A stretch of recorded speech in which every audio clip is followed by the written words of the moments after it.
अगर किसी दिन आपके दरवाजे पर एक खत आए और उस पर लिखा हो, मैं वापस आ रहा हूँ, मैं आज भी तुमसे मोहब्बत करता हूँ, लेकिन ये खत 50 साल पुराना हो और जिसके लिए लिखा गया हो वो इस दुनिया में मौजूद ही ना हो। मीर टीवी की वीडियोस में खुशामदीद। दोस्तों, आज की कहानी मोहब्बत की है, इंतज़ार की है और एक ऐसी गलती की जो कभी ठीक ना हो सकी। यह है वो ख़त जो 50 साल देर से पहुंचा। ये कहानी शुरू होती है 1952 में एक खामोश साइली कस्बे से। यहाँ रहती थी एलिज़ाबेथ, सादा, नरम दिल और खतूत से मोहब्बत करने वाली लड़की। और यहाँ था थॉमस, जो एक नौजवान फौजी जिसे अपने मुल्क के लिए जंग में जाना था। दोस्तों, दोनों की मोहब्बत शोर में नहीं थी, ये खामोशी थी लेकिन सच्ची थी। थॉमस और एलिज़ाबेथ अक्सर शाम को समंदर के किनारे बैठते, बातें कम, खामोशी ज़्यादा। थॉमस कहा करता था, अगर मैं वापस आया पहला ख़त तुम्हें लिखूंगा। एलिज़ाबेथ मुस्कुरा कर कहती थी, और मैं हर ख़त संभाल के रखूंगी। ये इनकी दुनिया थी। फिर वो दिन आ गया, जंग का बुलावा आ गया।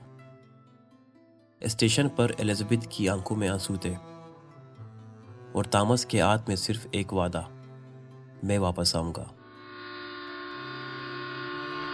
ट्रेन चल पड़ी। एलिज़ाबेथ हाथ हिला रही थी जब तक वो नज़र से ओझल ना हो गया। जंग के दौरान थॉमस ने एक खत लिखा। ये आम खत नहीं था, ये इसका दिल था कागज पर। वो लिखता है, अगर मैं जिंदा रहा तो मैं तुम्हें खुद ये खत दूंगा, और अगर नहीं तो जान लो तुम मेरी आखिरी मोहब्बत थी।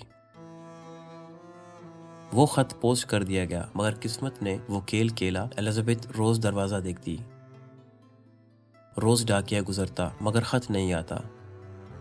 महीने गुजर गए, साल गुजर गए। लोग कहने लगे शायद वो मर गया है, शायद वो भूल गया है। लेकिन एलिज़ाबेथ ने इंतज़ार नहीं छोड़ा। वो कभी शादी न कर सकी क्योंकि वो पहले ही किसी और की हो चुकी थी। दोस्तों, सच ये था कि थॉमस जंग से जिंदा वापस आ गया था।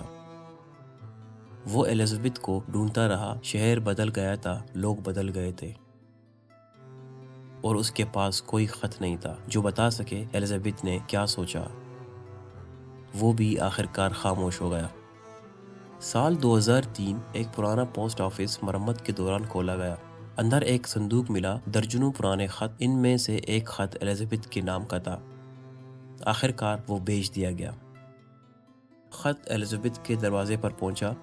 दरवाज़ा नर्स ने खोला। उसने कहा, वो कल रात दुनिया से चली गई। 90 साल की उम्र में अकेली खत इसके हाथों तक एक दिन भी देर से ना पहुंचा, बल्कि 50 साल देर से। खत खोला गया। आखिर लाइन थी, मैं वापस आ रहा हूँ और अभी भी सिर्फ तुम्हारा हूँ। ये सच देर से सामने आया। दोस्तों, कुछ मोहब्बतें वक्त पर ना मिलें तो कहानी बन जाती हैं।